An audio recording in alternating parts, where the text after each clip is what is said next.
Allah sarki, wannan yana roƙon wai mu sashi cikin addu'a, na rika sashi cikin addu'a. To ina roƙon ku rika sashi cikin addu'a, shi ma ya rika samu mu ta sa juna gaba ɗaya cikin addu'a.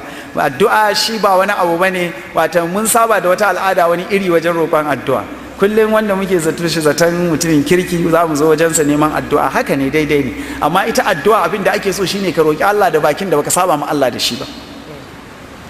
Saboda haka bakin kowane mu'mini ka roƙi addu'ansa. Manzo Allah sallallahu alaihi wasallam ya roƙi sayyidina Umar ya masa addu'a, wanda addu'ar ma kila albarkacinsa Allah zai amsa, amma kuma ya roƙi sayyidina Umar, la tansana fi du'aika ya akhana, ko haka manzo Allah ya ce masa sayyidina Umar. Saboda haka yana da kyau ka roƙi dukkan musulmi, musamman yara ƙanana wanda ba su da laifi, musamman su. Mafi yawan addu'a da ake zuwa da shi wurin wasu wanda suka ɗauki addu'a sana'a, suna jira a zo da addu'a a biya su yi, ba na ce laifi bane ban ce laifi bane. Mafi yawan ma masu zuwa da bukatan addu'an sun fi wanda ake zuwan mu da bukatan himman addu'a.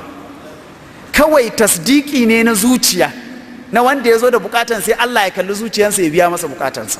Mafi yawa galiban kana zuwa ma mutum ne da kuɗi, kana son ya maka addu'a, wallahi baccin shi yake sha, amma saboda tasdikin zuciyanka cewan ka yi imani da Allah zai biya maka albarkacin wannan, sai Allah ya kalli zuciyanka ya maka, dan dama shi Allah zuciyan bayi yake kallo.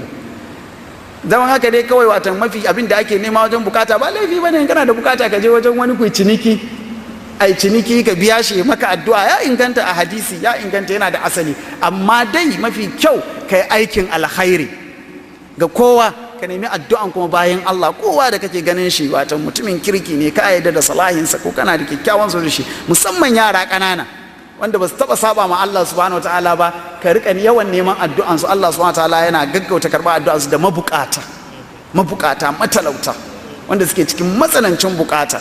Manzo Allah sallallahu alaihi wa sallam ya ce, hal tunsauruna wa turzaquna illa bi du'afaikum bi du'aihim wa salatihim wa ikhlasihim, ko wa ikhlasihim. Watan Allah subhanahu wataala ba yana taimakon ku bane, ba yana azurta ku bane, sai albarkacin waɗannan mabukatan wanda suke raunana, masu tsananin talauci, saboda addu'ansu da ikhlasunsu. In suka yi addu'a sai Allah albarkacin addu'ansu sai ya yi muku.